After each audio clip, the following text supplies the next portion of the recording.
First ever factory outlet, Chandanagar, Mukunda Jewelers, opening soon. No making charges.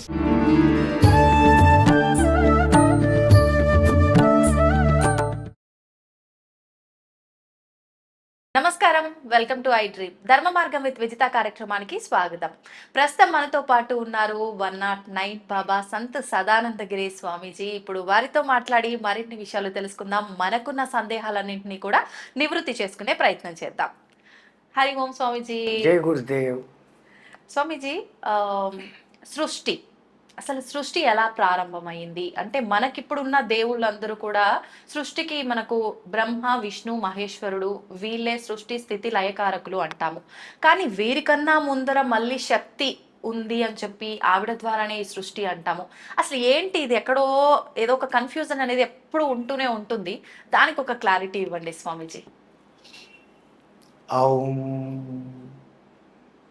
యస్యాద్విరతవక్రాద్యాః పారిషద్యాః పరస్యతతం విఘ్నం నిఘ్నంతి సతతం విశ్వశ్రేణం తమాశ్రయే.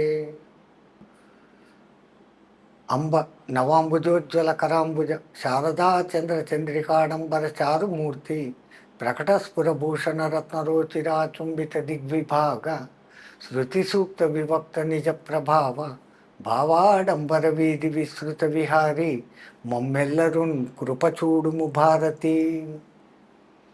జ్ఞానానందమయం దేవం నిర్మల స్ఫటికాకృతిం ఆధారం సర్వ విద్యానాం శ్రీ హయగ్రీవ గురుం ఉపాస్మహే.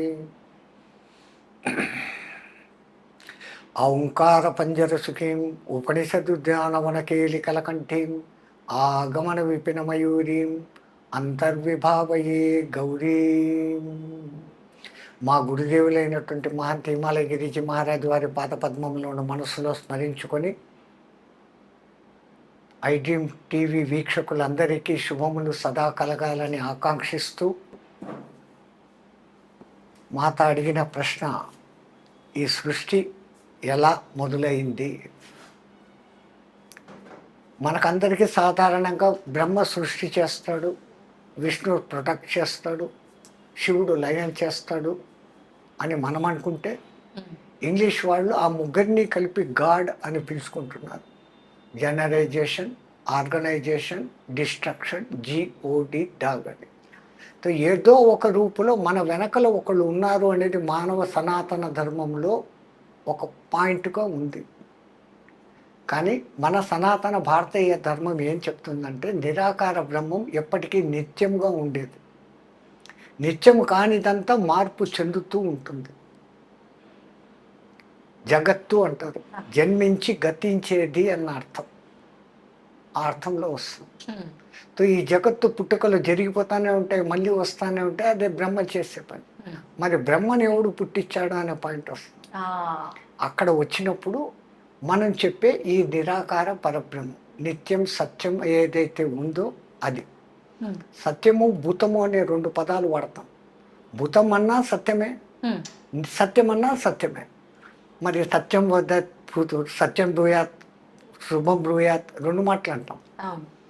ఎందుకంటే వ్యావహారిక నిజం ఒకటి, నిత్యము మారని నిజం ఒకటి. సూర్యుడు తూర్పున ఉదయిస్తున్నాడు, పాక్షిక సత్యం, అది నిజమే. కానీ పూర్తి సూర్యుడు ఎప్పుడూ ఉన్నాడు. మన భూమి తిరగడంతో రాత్రి పగలు మనకి ఏర్పడి ఆయన ఏదో పొరుస్తున్నాడు, అస్తమిస్తున్నాడు అని అనుకుంటాం. కానీ అది తాత్కాలికంగా నిజమే. ప్రతిరోజు సూర్యుడు పుడుతున్నాడు, ప్రతిరోజు సూర్యుడు అస్తమిస్తున్నాడు. దాని వెనకల అసలైన నిత్యం సత్యం అనేది ఏదంటే ఆయన నిత్యము వెలుగొందుతూనే ఉన్నాడు. ఈ గ్రహాలు తిరగడం మూలంగా ఈ మార్పులు జరుగుతాయి. సో అట్లాగానే ఈ మూడు తాత్కాలిక సత్యమైతే దీని వెనకల నిత్య సత్యమైనటువంటి పరబ్రహ్మం ఒకటి ఉంది అని అంటాం. ఏ సృష్టి లేని ఒక కాలమందు ఆయనలో ఒక్క సంకల్పం పుట్టింది. నేను అనేకమగుదును కాక ఏకానేకో హమస్మి అని ఒక్క సంకల్పం అనుకున్నప్పుడు ఈ కోటాను కోట్ల బ్రహ్మాండాలు ఒక్కొక్క బ్రహ్మాండానికి ఒక్కొక్క బ్రహ్మ విష్ణు మహేశ్వరుడుగా తయారైనారు. అటువంటి కోటాను కోట్ల బ్రహ్మాండాలలో ఒక్క బ్రహ్మాండం మనం చెప్పబడే ఇంగ్లీష్ వాడు చెప్పి మిల్కీ వే గెలాక్సీ. ఆ బ్రహ్మాండంలో ఒక సూర్యుడు, ఆ సూర్యుడు చుట్టూ నవగ్రహాలు. లివింగ్ పాయింట్ ఏరియా అని చెప్పేసి సైంటిస్టులు చెప్తాడు. సూర్యుడికి భూమికి ఇంత 150 కోట్ల కిలోమీటర్ల డిస్టెన్స్లో ఉన్నప్పుడు మాత్రమే జీవానికి ప్రారంభమని సైన్స్ అంటుంది. కానీ మన వాళ్ళు ప్రతి బ్రహ్మాండంలోనూ ఒక్కొక్క సూర్యుడు అన్నీ ఉన్నాడు. అంటే దేవతలు దేవుళ్ళు కూడా ఒక్కొక్క బ్రహ్మాండానికి ఒక్కొక్కరు, మనం ఎలా అయితే జన్మలు తీసుకుంటామో వాళ్ళ అవతారాలు మళ్ళీ సేమ్ అక్కడ స్వర్గలోకాలు, ఇంద్రలోకాలు, వరుణలోకాలు, అన్ని లోకాలు, అన్ని అన్ని అన్ని అన్ని అన్ని యాజ్ ఇట్ ఈస్. ఇక్కడ ఇప్పుడు మనమిద్దరు ఇక్కడ ఎట్లా ఇంటర్వ్యూ తీసుకుంటున్నామో ఇంకో లోకంలో కూడా అక్కడే ఉన్నాం. ఇప్పుడు స్వామీజీ మనకు యుగాంతం వచ్చి ఒక యుగం అంతమైపోయి ఇంకో యుగంలోకి వెళ్తామంటారు. అప్పుడు కంప్లీట్ గా ఇప్పుడున్నదంతా పోయి కొత్తగా ఇంకొకటి వస్తుంది అని. యుగాంతంలో వచ్చేది తాత్కాలిక ప్రళయము అంటారు. మొత్తం మన పూర్వీకులు కాలాన్ని ఎంత దూరం తీసుకెళ్లారు, కాలాన్ని ఎంత సూక్ష్మ విభజన చేసినారో అర్థం చేసుకుంటే, కాలము అనేది ఎప్పుడు పుట్టింది? కాలము నిరంతర ప్రవాహం. మనమేదో భూతకాలము, వర్తమాన కాలము, భవిష్యత్తు కాలము అనుకుంటున్నాం ఒక లెక్క కోసం. ఇప్పుడు ఈ మాట్లాడినంత లోపల ఇంకేం మాట్లాడాలని ఆలోచించే భవిష్యత్తు ఉంది. ఇప్పుడు మాట్లాడుతున్న వర్తమానం మాట్లాడి ఫినిష్ అయిపోయిన వెంటనే అది భూతకాలంలోకి పోయింది. అంటే నిరంతరం ఫ్రాక్షన్ ఆఫ్ సెకండ్ అని ఇంగ్లీష్ వాడు ఏదో చెప్తాను, సెకండులో 1000వ భాగాన్ని వాడు కనిపెట్టాడు ఈ మధ్య. నేను ఇంత సూక్ష్మానికి పోయినాను కాలానికి అంటాడు. మన వేదంలో మాత్రాకాలం అని ఒక లెక్క చెప్తారు. మాత్రాకాలం అంటే కుసుమ కోమల పత్రేషు తీక్షణ సూబ్జబ్జాం షేదయేత్ మాత్రం తన్మాత్ర మాత్రాకాల అంటారు. అంటే కోమలమైన ఒక పుష్పపు రేకుకు సూదిని గుచ్చేదానికి, సూది ప్రవేశానికి పట్టే కాలాన్ని మాత్రాకాలము అన్నారు. ఈ ఆధునిక సైంటిస్టులు కంప్యూటర్లో దాన్ని లెక్కలు వేస్తే సెకండులో 16,000వ భాగం. అందుకే ఒకే నక్షత్రంలో ఒకే పాదంలో పుట్టిన మానవుల్లో కూడా తేడాలు వస్తున్నాయంటే గ్రహస్థితులు మారుతూ ఉన్నాయి. రాముడు పుట్టిన నక్షత్రంలోనే ఎంతో మంది అదే పుడుతున్నారు. మరి అందరూ రాముడు కావడం లేదు అంటే ఈ మాత్రా కాలంలో వచ్చే మార్పు. అక్కడ అంత సూక్ష్మంగా మొదలుపెట్టి ఆ నిమేషాలు అని అదని ఇదని లెక్కలు చెప్పుకుంటూ గడియలు విగడియలు అని చెప్పుకుంటూ అన్నిటినీ రెండు చేస్తూ వచ్చారు. ఎందుకు అంటే అర్ధనారీశ్వర తత్వం అనేది ఉంటేనే సృష్టి జరుగుతుంది అని చెప్పడంతో దినము రాత్రి, 7 రోజులు కలిస్తే వారం, 2 వారాలు కలిస్తే పక్షం, 2 పక్షాలు కలిస్తే నెల, 2 నెలలు కలిస్తే ఒక ఋతువు, 3 ఋతువులు కలిస్తే 2 ఆయనాలు, ఆయనం ఉత్తరాయణం సంవత్సరం. ఆ తర్వాత పుష్కరం 12, ఆ తర్వాత షష్ఠి, ఇంపార్టెంట్ డేట్స్ చెప్పుకుంటూ పోయారు. ఆ తర్వాత సహస్ర చంద్ర దర్శనం 80, ద్విషష్ఠి 120 ఏళ్ళు పూర్ణాయుధార్థం. ఇట్లా మన వాళ్ళు చెప్పుకుంటూ ఈ సంవత్సరాలు 4,32,000 అయితే దాన్ని ఒక కలియుగ ప్రమాణంగా చెప్పారు. కలియుగం దాంట్లో కూడా మళ్ళీ సంఖ్యాశాస్త్రం 4, 3, 2 కలిపితే 9. ఈ కలియుగానికి రెండింతలు 8,64,000 సంవత్సరాలు. అది ద్వాపరయుగం. ఈ కలియుగానికి 3 12,96,000 సంవత్సరాలు. అది త్రేతాయుగం. ఈ కలియుగానికి కృత యుగం 12,28,000 17,28,000 సంవత్సరాలు. ఈ 4 యుగాలను కలిపి ఒక్క మహాయుగం అంటారు. ఈ ఒక్క మహాయుగానికి మళ్ళీ టోటల్ చేస్తే 43,20,000 సంవత్సరాలు. ఇట్లాంటి మహాయుగాలు 1000 అయితే బ్రహ్మదేవుడికి ఒక పగలు, 1000 అయితే బ్రహ్మదేవుడికి ఒక రాత్రి. 1000 మహాయుగాలు కలిగిన తర్వాత బ్రహ్మదేవుడు విశ్రమించినప్పుడు ఇంతవరకు జరిగిన ఈ సృష్టి అంతా ఆయనలోకి పోతుంది. మళ్ళీ ఉదయం తెల్లారిన తర్వాత మళ్ళీ పైకి తీస్తాడు. ఇంతకుముందు జన్మలో ఒక బంటుగా ఉన్నోడు ఈ జన్మలో రాదు. ఈ క్రియేషన్ ఈ మార్పులు వాడి కర్మలు వాడు చేసిన ఉత్తమ సేవలను బట్టి ప్రమోషన్స్ డిప్రెషన్స్ అనేటి లెక్కన వాళ్ళలో ఈ మార్పులు జరుగుతూ సృష్టి ఇట్లా అనంతంగా జరుగుతూ ఉంటుంది. ఇట్లాంటి సృష్టి చేసే ఈ బ్రహ్మకు ఒక్కరోజు ఇంత అయితే అటువంటి 365 రోజులు ఇంటూ 100 అయితే ఈ బ్రహ్మ కూడా పోతాడు. అప్పుడు ఆ బ్రహ్మ పోయినప్పుడు పెద్ద కల్పం, పెద్ద వినాశనము అంటారు. మళ్ళీ కొత్త బ్రహ్మ వస్తాడు. అందుకే భవిష్యత్తు బ్రహ్మ హనుమంతుల వారు అని ఇప్పుడే చెప్పి ఉన్నారు మన వాళ్ళు. అవును అవును వాస్తవమే. ఇట్లా బ్రహ్మలు మారుతూ ఉంటారు. ఇట్లా బ్రహ్మ మారితే అది విష్ణుదేవుడికి ఒక్కరోజు అంట. విష్ణుదేవుడికి ఒక్కరోజు. అట్లా శ్రీ మహావిష్ణువుకు ఒక్కరోజు ఇంటూ 365 ఇంటూ 100 వేస్తే ఆ శ్రీ మహావిష్ణువు కూడా కరారవిందేన పదారవిందం ముఖారవిందేన వినివేశయంతం వటస్య పటస్య పుటేశయనం బాలముకుందం మనసాస్మరామేని బాలముకుందుడు అయిపోతాడంట. ఆయన అట్లా బాలముకుందుడు అయితే అది శివ పరమాత్మకు ఒక్క ఉచ్ఛ్వాస నిశ్వాస కాలం అంట. అట్లా శివ పరమాత్మకు 21,600 హంస జపము జరిగిపోతే ఆయనకు ఒక్క రోజు. అటువంటి రోజులు ఇంటూ 365 ఇంటూ 100 అయితే ఆయన జగన్మాతలో కలిసిపోతాడంట. అట్లా జగన్మాతలో కలిసిపోతే ఆ కాల సమయం జగన్మాతకు ఒక్క రెప్పపాటు కాలం అంట. మీరు ఈ ఇంటూలు చేసుకుంటూ పోతే ఏ కంప్యూటర్లో పట్టదు. కోట్ల పేజీల పుస్తకంలో సున్నాలు పెట్టుకుంటూ పోతే కూడా చేత కాదు. మన పూర్వీకులు అనంత కాలాన్ని అట్లా చెప్పారు, సూక్ష్మ కాలాన్ని ఇట్లా చెప్పారు. అట్లా నేను ఏకానేకో హమస్మి అనుకున్న ఆ పరబ్రహ్మ ఒక్క లక్ష్యంతో ఈ సృష్టి ఏర్పడింది అని సనాతన ధర్మం వాళ్ళు చెప్తారు. ఈ ఆధునిక సైంటిస్టులు సూర్యుడు పుట్టడము, ఈ గెలాక్సీ పుట్టడము ఇదంతా 198 కోట్ల సంవత్సరాలు వాళ్ళకి వచ్చారు అప్రాక్సిమేట్లీ. వాళ్ళ లెక్క మన లెక్క కరెక్టు అనే దానికి మనము సంకల్పం చెప్పుకునేటప్పుడు ఆద్య బ్రహ్మ ద్వితీయ పరార్థే అంటాం. అంటే ఇప్పుడున్నటువంటి బ్రహ్మ యొక్క 50 ఏళ్ళు నిండిపోయి 51వ బర్త్డే ఫస్ట్ డేట్లో ఉన్నాడు అని.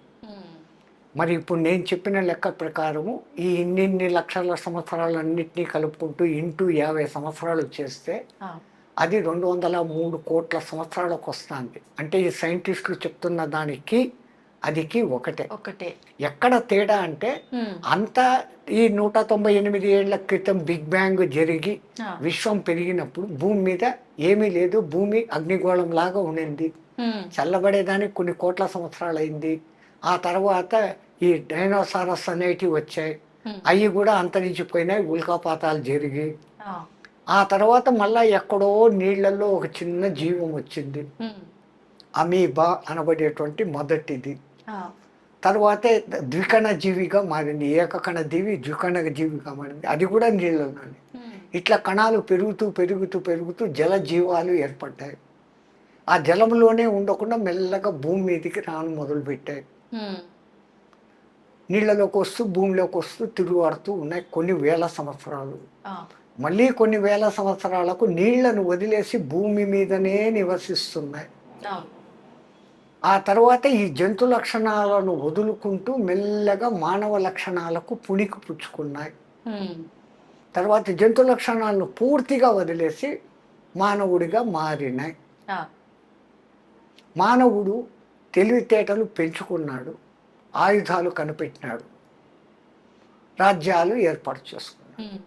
ఆ తర్వాత అతని బ్రెయిన్ పూర్తిగా వికసించి అన్నిటి మీద కమాండ్ తీసుకున్న స్థాయికి వచ్చాడు అని సైంటిస్టులు అంటారు.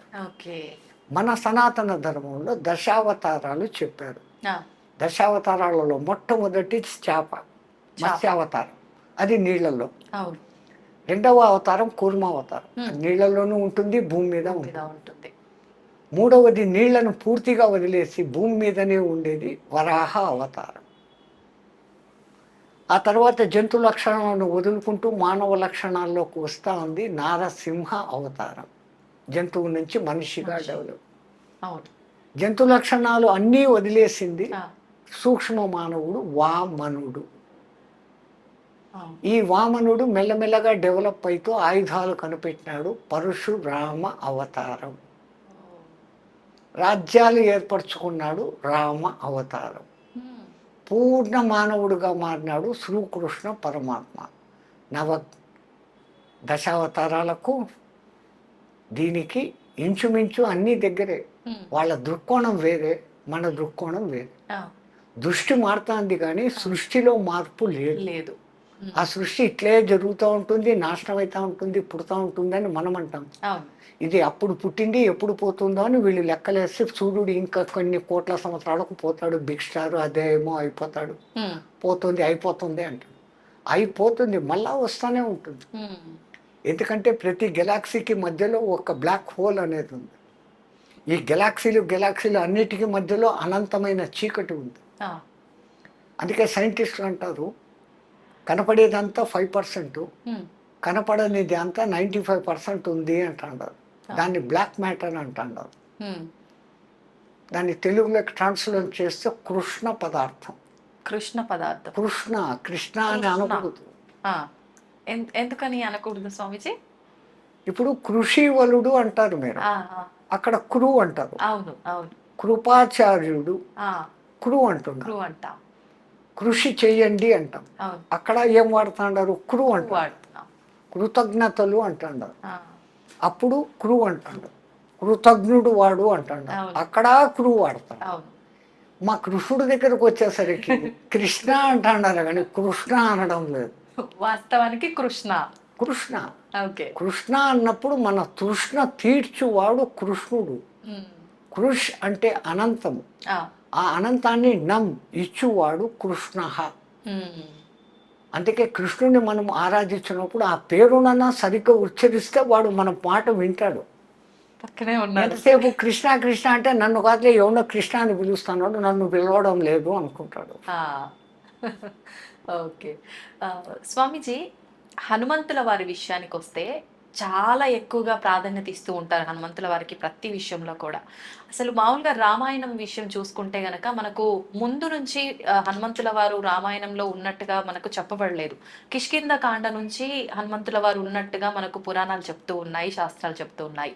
మరి ఎందుకు ముందు నుంచి లేని ఒక పాత్ర అనుకోవచ్చు, ఆ క్యారెక్టర్ కి ఎందుకు అంత ప్రాధాన్యత అనేది నా క్వశ్చన్. ఇది చెప్పాలంటే రామనామ మహిమ ముందు చెప్తే హనుమంతుల వారి గురించి తర్వాత చెప్పుకోవచ్చు. అలాగే 4-5 కథలు వస్తే తప్ప హనుమత్ తత్వం అర్థం కాదు. మొట్టమొదట తెలియాల్సింది రామతత్వం.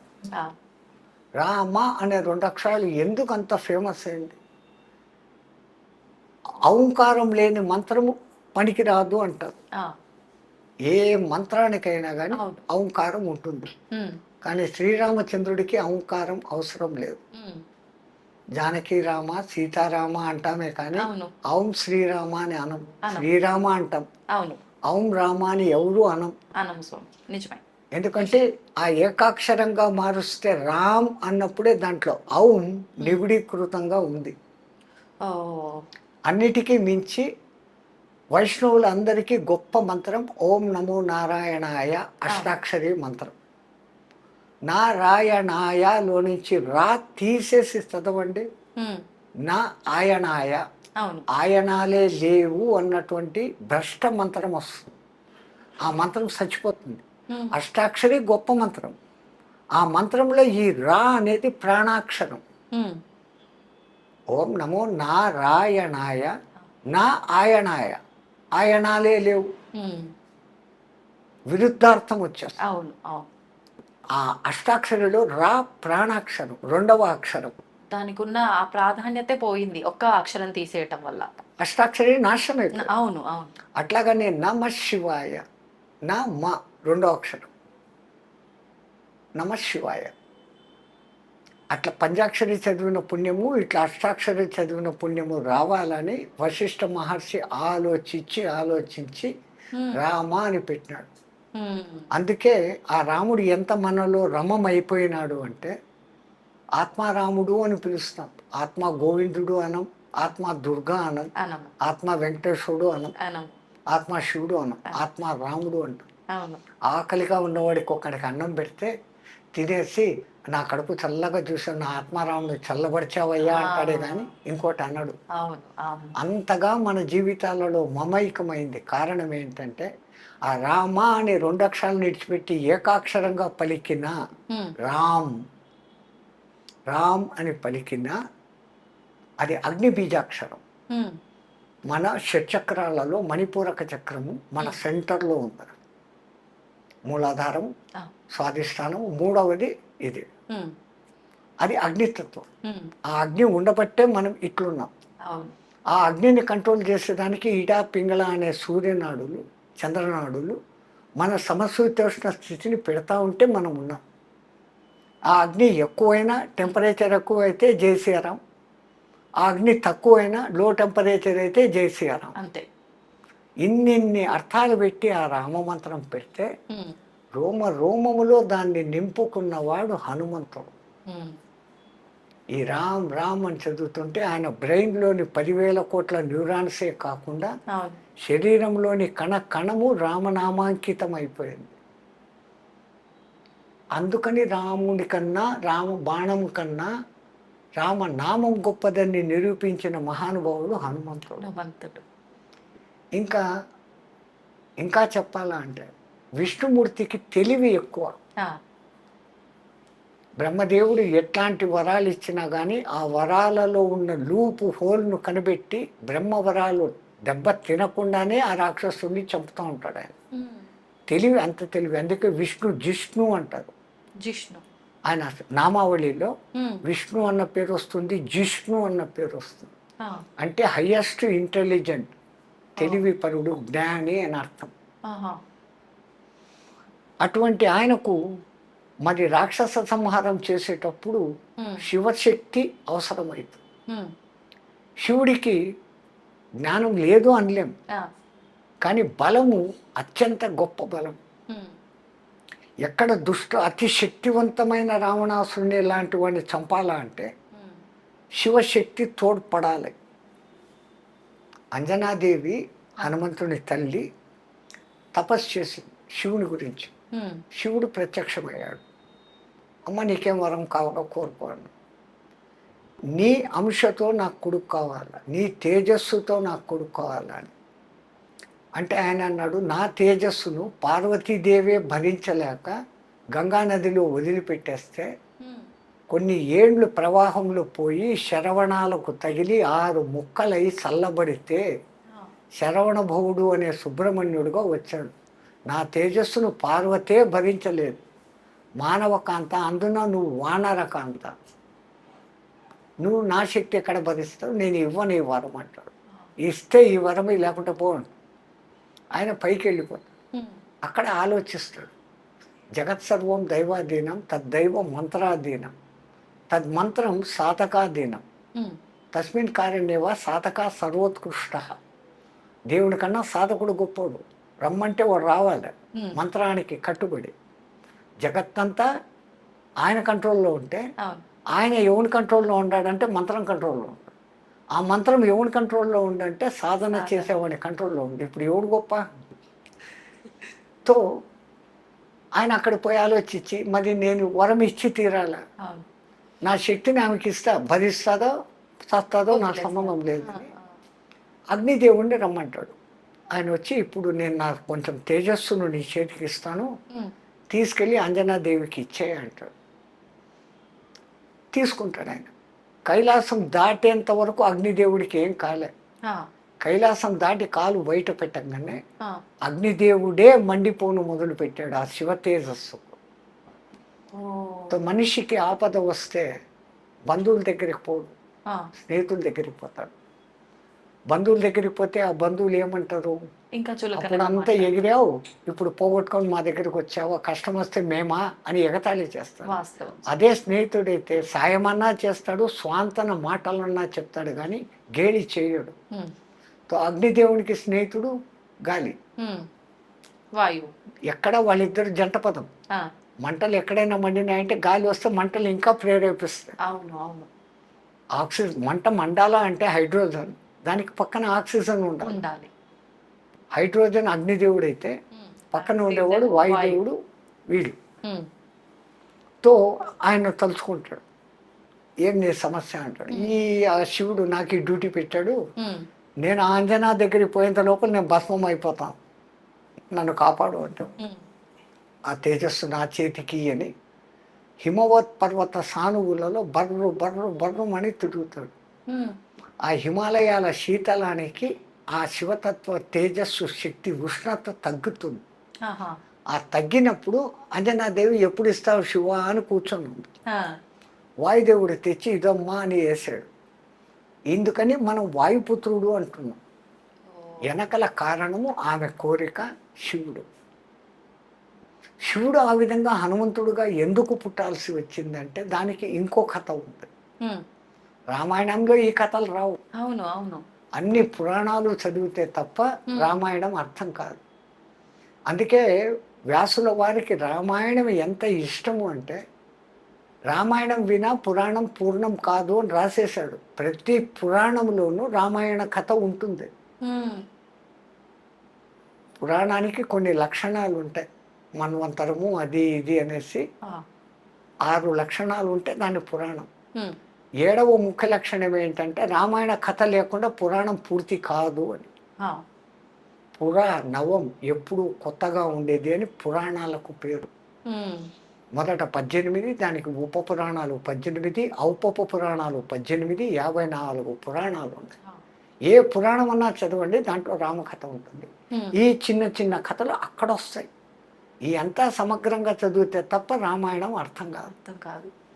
ఒకానొక సమయంలో ఒక రాక్షసుడు శుంభాసురుడు అనేవాడు ఎవరో ఆడు కూడా తపస్సు చేసి చిరంజీవత్వం పొందాల.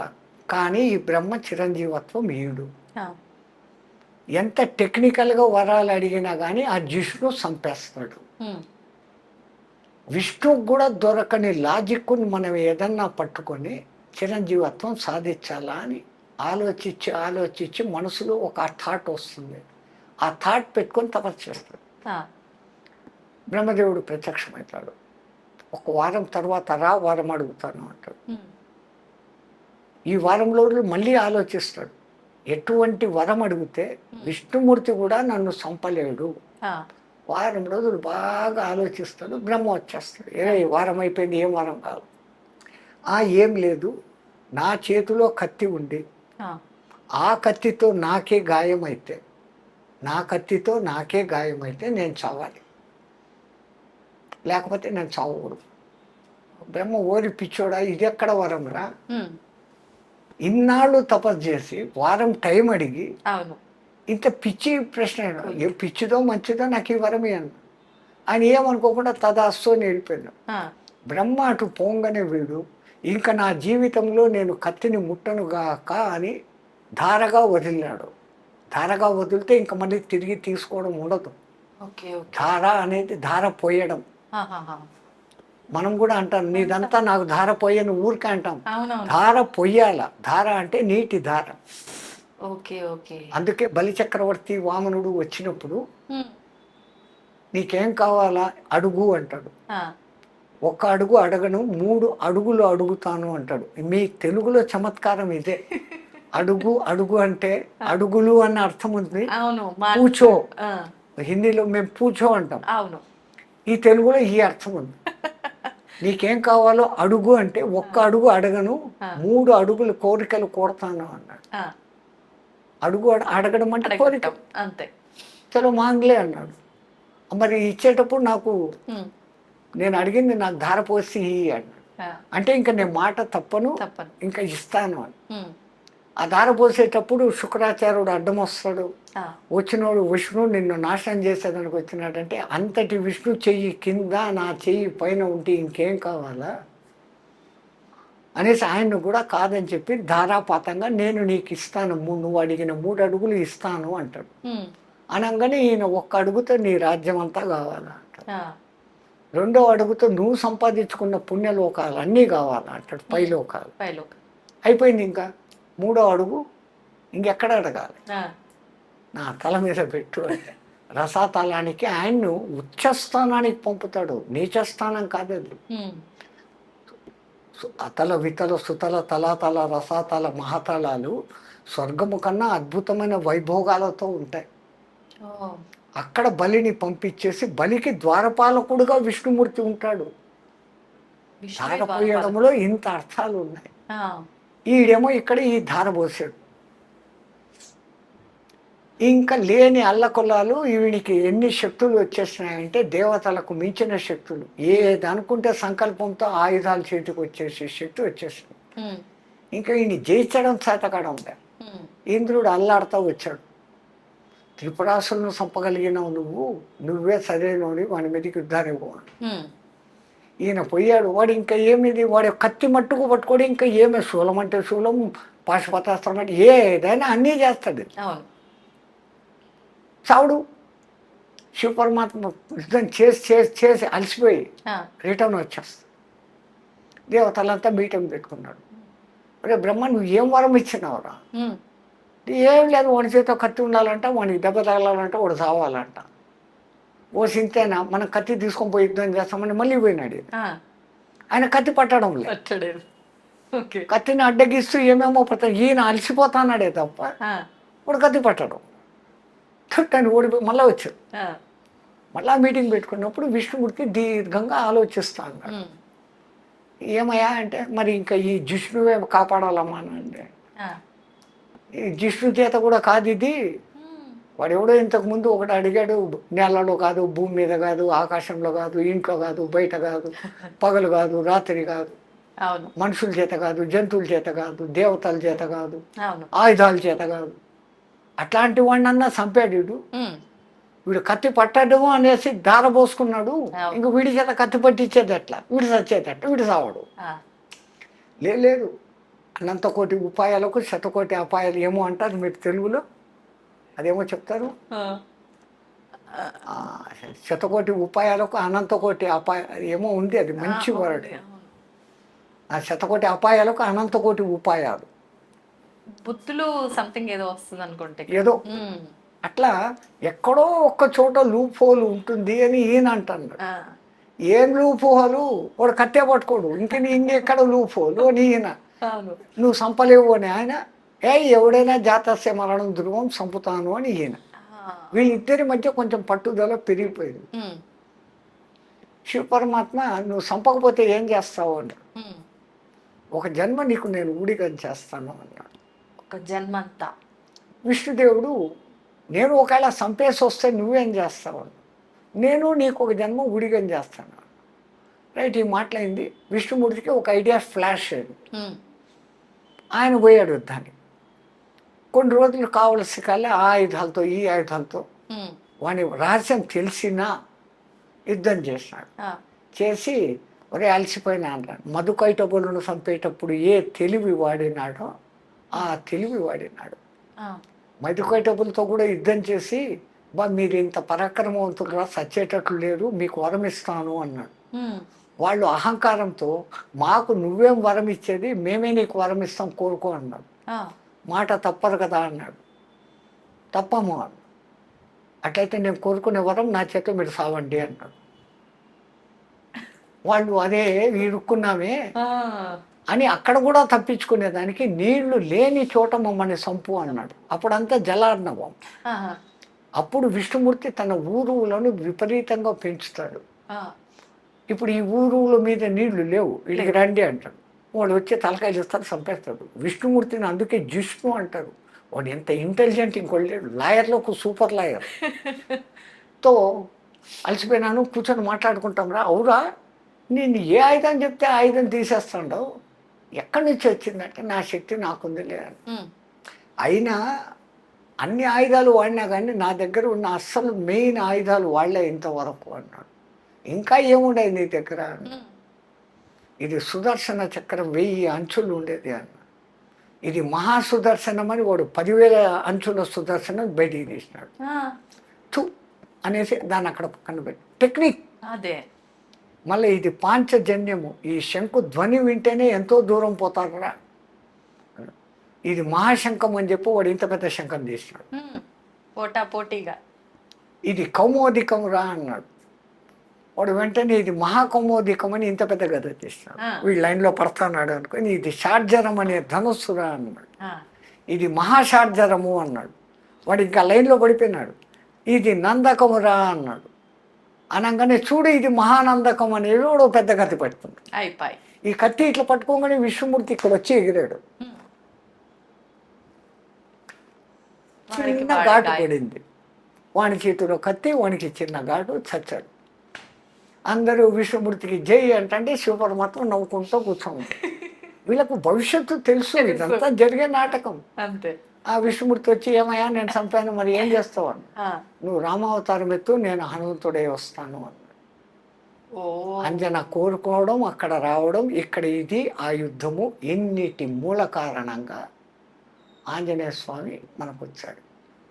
అందుకే పంచముఖ ఆంజనేయ స్వామిని చూపించేటప్పుడు విష్ణు శక్తులన్నీ దాంట్లో ఉంటాయి.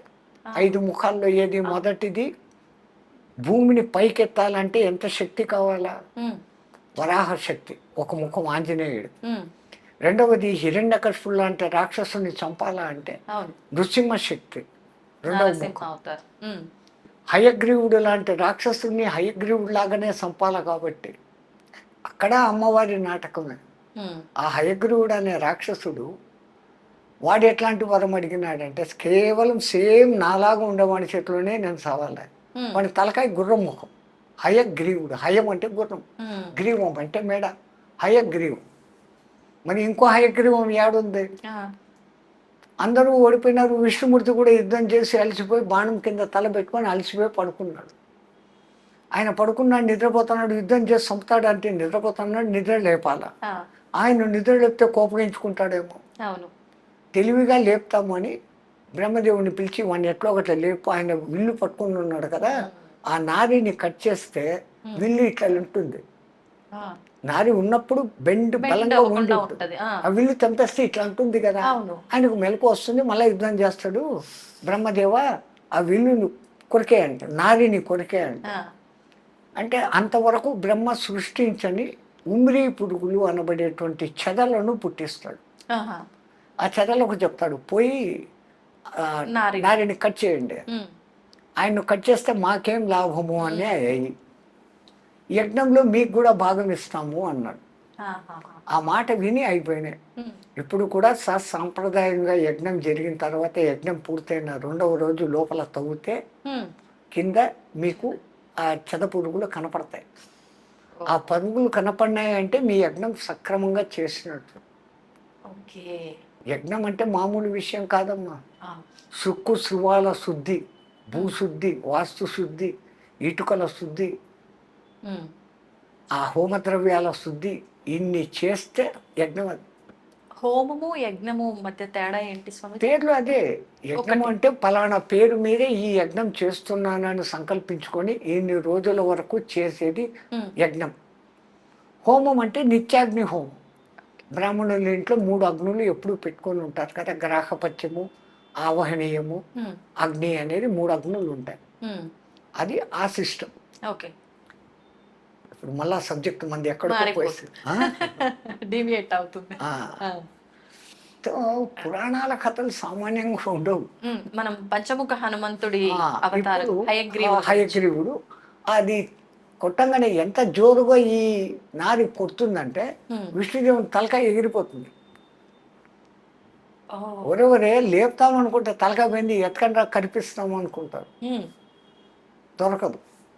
అప్పుడు అందరూ జగన్మాతను ప్రార్థిస్తే ఫలానా చోట గుర్రం ఆ ముఖం పట్టుకొని ఉంది, దాన్ని కట్ చేసి పెట్టండి అంటారు. ఆ గుర్రం తలకాయ తీసుకొని వచ్చి పెడతారు. అంటే ఇప్పుడు టెక్నాలజీ చేయి తీసి చేయి పెట్టినట్లు దేవతలకు ఏం తెలుసు అంటే తలకాయలు తీసి తలకాయలు పెట్టే టెక్నిక్ ఒక గణపతి దగ్గర నుంచి హయగ్రీవుడి దగ్గర నుంచి అనేకం ఉంది. వేదాల్లో అనేక చోట ఈ అశ్విని దేవతలు అనే దేవతల వైద్యులు యుద్ధరంగంలో కాళ్ళు చేతులు తెగిపోయిన వాళ్ళకు ఇనుప కాళ్ళు ఇనుప చేతులు వేసినట్లుగా రాసి ఉన్నారు. ఆపరేషన్స్లో మన వాళ్ళు అంత ఎక్స్పర్ట్స్. వాళ్ళు ఎట్లా చేసినారో ఆపరేషన్స్ ఉన్నాయా స్వామిజీ? ఖచ్చితంగా. కానీ ఆ టెక్నాలజీ ఎటువంటిది అనేది మనకు తెలియదు. మూర్ఖులు అడుగుతారు, ఏనుగు తల ఇంత ఉంటుంది, మనిషి మెడ ఇంత ఉంటుంది, ఎట్ట కలిపినారు అని అంటారు. మొన్న ఎవడో ఒక సైంటిస్టు ఒక తలను తీసి ఇంకో మనిషి తలను పెట్టాలా అని ప్రయోగం చేస్తున్నాడు అని పేపర్లో పడింది. అది సక్సెస్ అయిందో లేదో తెలియదు. వాళ్ళ టెక్నాలజీ వేరే, మన టెక్నాలజీ అంతా టెస్ట్ ట్యూబ్ బేబీల వరకే వచ్చింది. అంతే, జైగోటుగా ఇక్కడ తయారు చేసి దాన్ని మళ్ళీ తల్లి గర్భంలోనే పెడుతున్నారు. కానీ తల్లి గర్భం అవసరం లేకుండా కౌరవులు ఆయిల కుండలలో పుట్టించారు. దశరథుడు చనిపోతే భరతుడు వచ్చేంత వరకు శవం పాడు కాకుండా తైల భాండంలో పెట్టి రక్షించినారు అని రాసి ఉంది. శవాన్ని ఎన్ని రోజులైనా భద్రపరిచే టెక్నాలజీలు వాళ్ళ దగ్గర ఉన్నాయి. ఇప్పుడేమో ఐస్ బాక్సులు, మీకు మిషన్లు కనపడుతున్నాయి. వాళ్ళ టెక్నిక్లు వేరే. వాళ్ళు అంటే మెదడు బుర్రకు పని పెట్టి మళ్ళీ ఇప్పుడు ఎప్పుడైతే హయగ్రీవ తల వచ్చిందో వాడి కోరిక ప్రకారం నాలాంటి వాడి చేతిలో సవాలని చచ్చాడు. అంటే విష్ణుమూర్తికి అక్కడ ఆ హయగ్రీవ తల వచ్చేదానికి అమ్మవారి అనుగ్రహము, శివశక్తి. అందుకే ఆ పంచముఖ ఆంజనేయ స్వామిలో హయగ్రీవ ముఖం. ఆ తర్వాత రామచంద్రుల వారి కార్యం నిర్వర్తించేదానికి హనుమత్ ముఖం 4. అఖిలాండ బ్రహ్మాండాలను తన కడుపులో పెట్టుకున్న శ్రీ మహావిష్ణువును మోసి తీసుకొని పోవాలంటే గరుత్మంతుడు ఎంత బలంగా ఉండాలా? ఆ శివశక్తి లేకపోతే ఈయన నడవలేడు. అది గరుడ అవతారం. అట్లా ఆ పంచముఖ ఆంజనేయ స్వామి, ఆ రామనామ శక్తి శివశక్తి. అందుకే హనుమతే రుద్రాత్మకాయ హూంఫట్, రుద్రుని ఆత్మను కాయముగా ధరించిన ఓ హనుమంతుడా నా సర్వారిష్టాలను దూరం చెయ్యి అనేసి ఆయన మంత్రాలలో ఒక పేరు. అట్లాగనే ఆయనకు సుందరుడు అనే అసలైన పేరు. అంజనాదేవి ఆయనకు పెట్టిన పేరు సుందరుడు. ఆయనకున్న అనేక పేర్లలో కృష్ణ అనే పేరు కూడా ఉంది. కృష్ణ అనేది 3, 4 మాత్రమే ఉంది, 5 మందికి మాత్రమే ఉంది. 5 కృష్ణలు ఉన్నారా?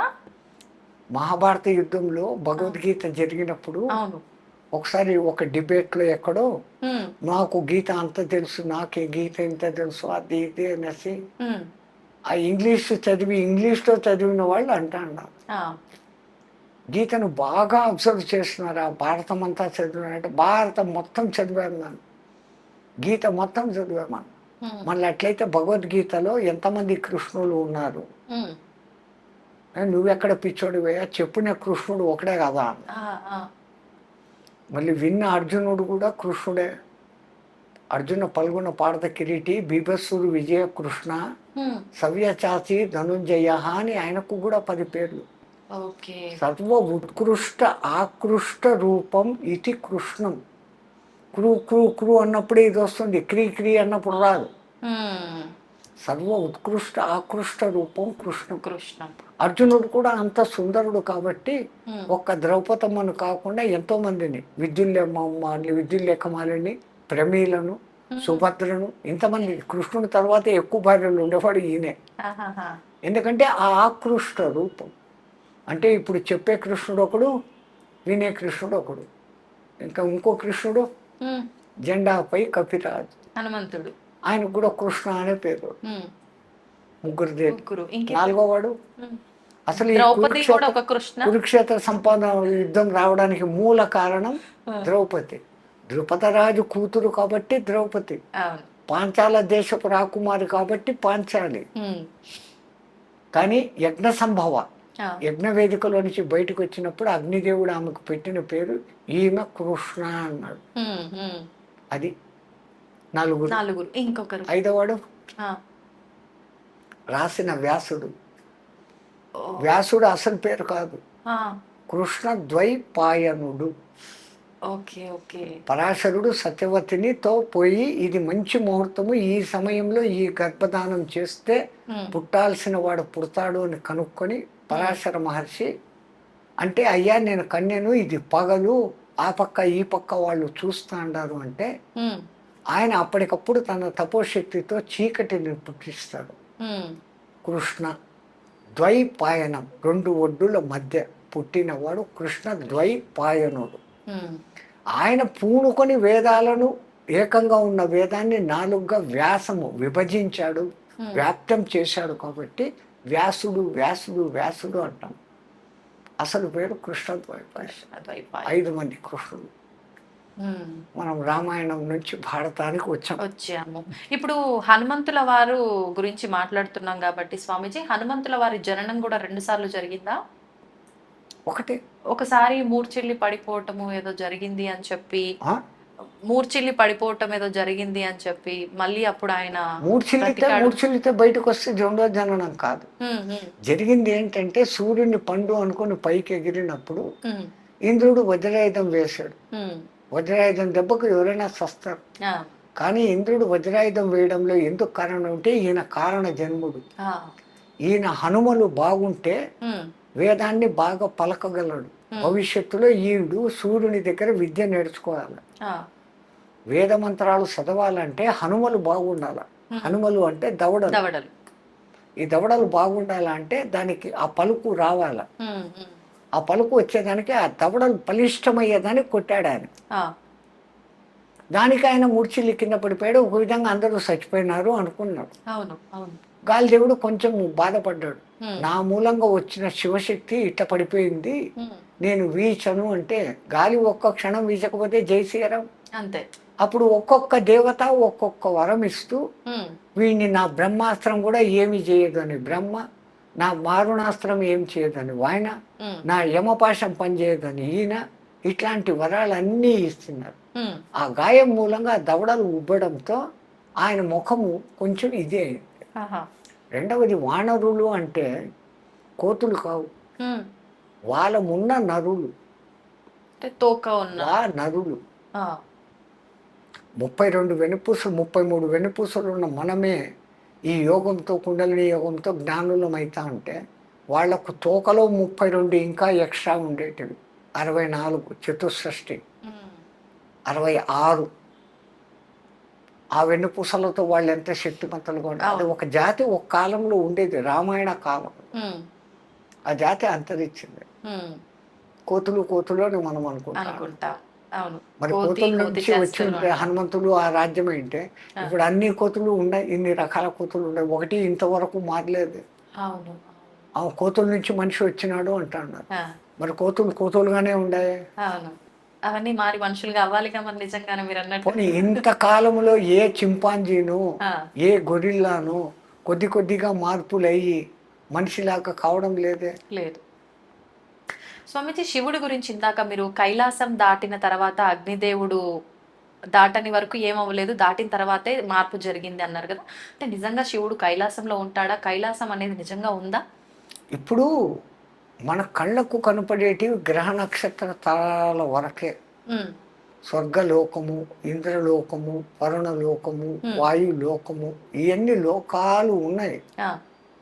ఒక్కొక్క దేవతకు ఒక్కొక్క లోకము. యక్షలోకము, కిన్నరలోకము, కింపురుషలోకము, సిద్ధలోకము, సాధ్యలోకము, చానూరలోకము, ఇన్ని రకాల లోకాలు ఉన్నాయి. అవి ఏంటి అంటే ఒక మానవుడు మామూలు స్థాయి నుంచి సాధన బాగా చేస్తే మానవ గంధర్వ పొజిషన్లోకి వస్తాడు. అంటే మంచి సంగీతకారుడు, మీ ఆంధ్రాలో ఘంటసాల, మా హిందీలో మహమ్మద్ రఫీ, మన్నాడే, ఇట్లాంటి వాళ్ళు మానవ గంధర్వులు. ఇంకా ఉత్కృష్ట స్థానానికి పోతే గంధర్వులు అనే గంధర్వలోకంలోకి చేరతారు. ఇంకా శక్తులు సంపాదించుకుంటే యక్షలోకానికి పోతారు. కిన్నెర, కింపురుష లోకాలు, సిద్ధ, సాధ్య, చాణూర గణాలు అనే లోకాలు. అంటే ఈ మానవులలో సాధనా శక్తి పెరిగే కొద్దీ వచ్చే లోకాలు. ఇవన్నీ అయిపోతే ఇంకా పూర్ణత పోస్తే దేవతలు, ఏది అడిగినా ఇచ్చేదానికి సిద్ధంగా ఉండేవాళ్ళు అనబడే దేవతలు. కానీ వీళ్ళందరికీ కూడా ఆయు ప్రమాణాలు ఉన్నాయి.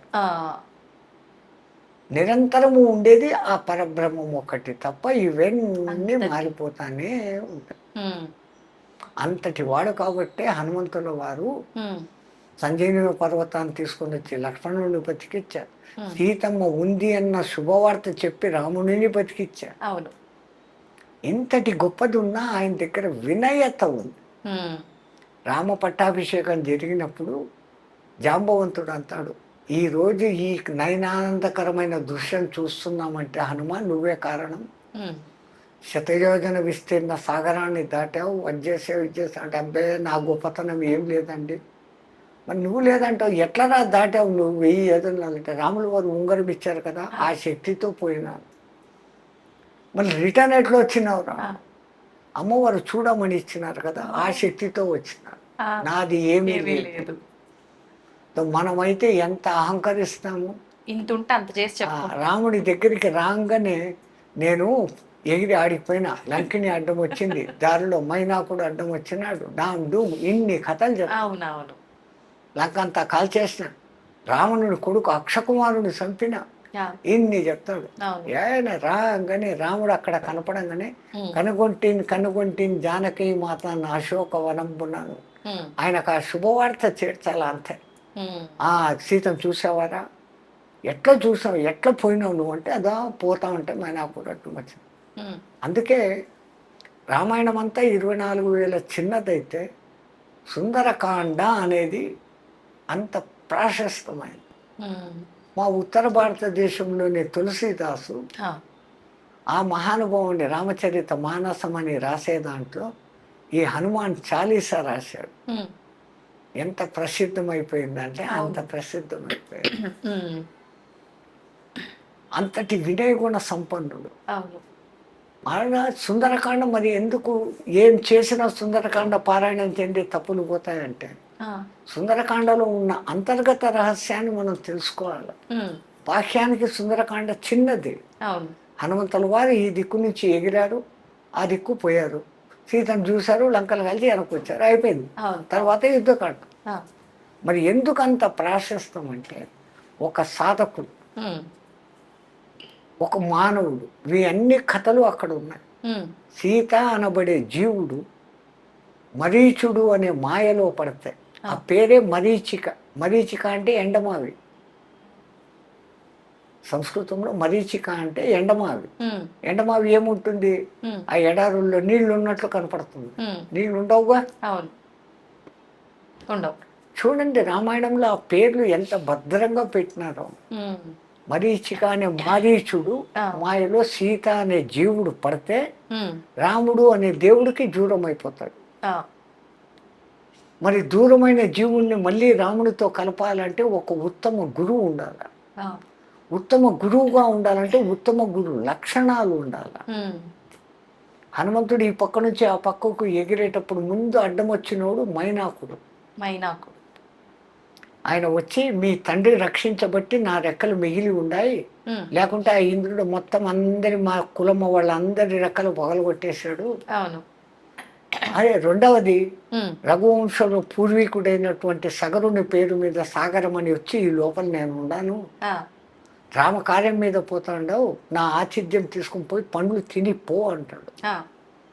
నేను రామకార్యం మీద రామ బాణంలాగా పోతా ఉన్నాను, నీ ఆతిథ్యానికి థ్యాంక్స్ అన్నాడే కానీ మనలాగా సాధకులకు ముందు ఆటంకము తిండి.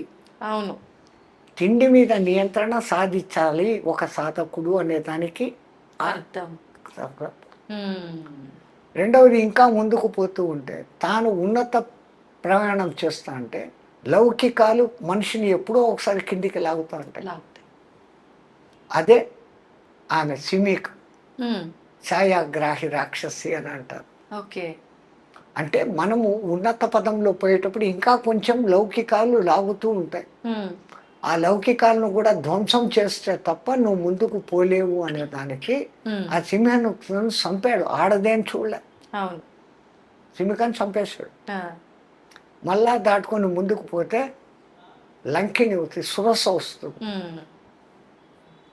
అంటే అక్కడ మన బుద్ధిని ఎప్పుడు ఎక్కడ వాడాలా, how to do, what to do, when to do తెలుసుకొని ఉండాలి. ఆమె నాకు బ్రహ్మదేవుడు వరం ఇచ్చినాడు, ఎవరు ఇక్కడ పోయినా కానీ నాలో మునిగిపోవాలా అని చెప్పింది. ఆయన ఇంత అయినాడు, ఆమె ఇంత అయింది.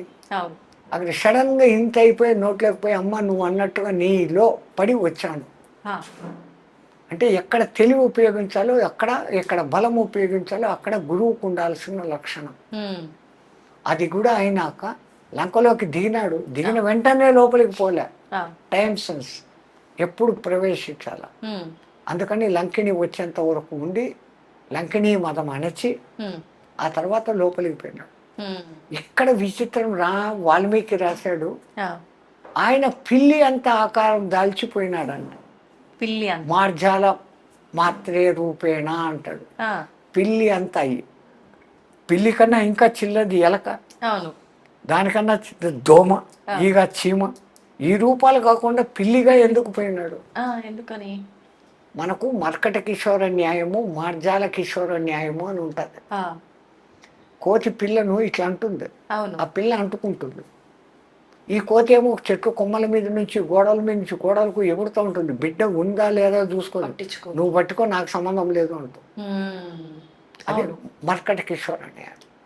కానీ మార్జాల కిషోర న్యాయం, ఏ కూరలతో ఎలకను చంపేయగలిగిన శక్తి కలిగిన పిల్లి తన చిన్న కూనలను ఆ మెడ మీద పట్టుకొని గాయం కాకుండా క్షేమంగా ఇంకో చోటికి మారుస్తుంది. సో అక్కడ ఆ బిడ్డ నేను ఫుల్ సేఫ్, నాదేం లేదు, అంతా నీదే అనే సమర్పణ భావం ఉంది. రామా నేను నీ సేవకుణ్ణి అన్నటువంటి సమయస్ఫూర్తిని చూపించేదానికి వాల్మీకి ఆ వర్డ్ వాడినాడు. అంటే ఇప్పుడు ఈయన పూర్ణుడు అయినాడు. ఒకటి ఆకలిని జయించాడు, రెండవది లౌకికాలను జయించాడు, తెలివి ఎప్పుడు ఎక్కడెత్త వాడాలనో వాడగలుగుతా అన్నాడు, ఏ సమయానికి ఏం పని చేయాలనే సమయ సెన్స్లో ఉన్నాడు. ఇంత అద్భుత గుణాలు కలిగి ఉన్నా కానీ పైవానికి శరణాగతిగా ఉన్నాడు. ఇంత ఉండబట్టి గురువు తత్వాన్ని పొంది అంతవరకు భ్రమలో ఉన్న సీత దగ్గర అనబడే జీవుని దగ్గరికి వెళ్ళి, ఓరి జీవుడా ఆ మాయలో నుంచి బయటికి రా, రాముడు ఉన్నాడు, నిన్ను నేను కలుపుతాను అని స్వాంతని ఇచ్చినాడు. అందుకే అంటాడు, సీతమ్మ వచ్చే నా ఈపు మీదకి పైకి. ఆమె నేను పరపురుషుని తట్టను అంటున్నాను. దానికి ముందు రావణాసురుడు నిన్ను జుట్టు తొడ పట్టుకొని తీసుకుని పోయినా, అప్పుడు నేను భయం విహ్వాలను, నాకేం జరుగుతుందో నాకు తెలియదు. ఇప్పుడు తెలిసి నీ మీద ఎక్కను. ఒకవేళ ఎక్కినాను, తీసుకుని పోయేటప్పుడు మళ్ళీ ఈ రాక్షసులు మధ్యలో వస్తాయి, నన్ను రక్షిస్తావా వాళ్ళతో యుద్ధం చేస్తావా, ఇవన్నీ అడగడాలు. నిజానికి ఆమె వాడిని పుత్రునిగా అనుకుంది. ఈయన పిచ్చి పని చేసి లంకనంతా కాల్చేసి, ఏదో ఇంత చేసి సీతను కనిపెట్టి లంకంతా కాల్చేసిన, సీత కూడా చచ్చిపోయింది అన్నమాట. సీత ఉన్న చోట అగ్ని ఏం చేస్తుంది? సీతే స్వయం అగ్ని, సీత మండదు.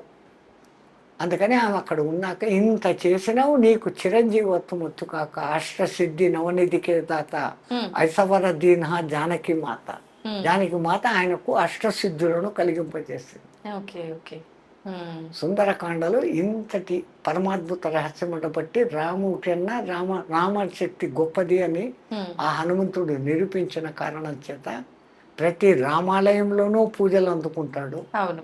ఆయనకు అంటూ విశేషమైన ఆలయాలు ఉంటాయి. ప్రథమంగా రామ దర్శనం కాదు చేసుకోవాల్సింది. హనుమాన్ గడి అనేటువంటి ఆ కొండ మీద ఉన్న హనుమంతుడిని ముందు దర్శనం చేసుకోవాలి. అయోధ్య వెళ్తే, తిరుపతి వెళితే ఎట్లాగైతే మీరు వరాహస్వామి దర్శనం చేసుకునే పోతారో, అయోధ్యకు పోతే ఇప్పుడు బాలరాముని కన్నా ముందు పోయి చూడాల్సింది ఆయన. ఆ హనుమంతుడిని చూసి ఆయన అనుగ్రహంతో అయ్యా రాములు వారి దగ్గరికి పోతానని పోవాలి.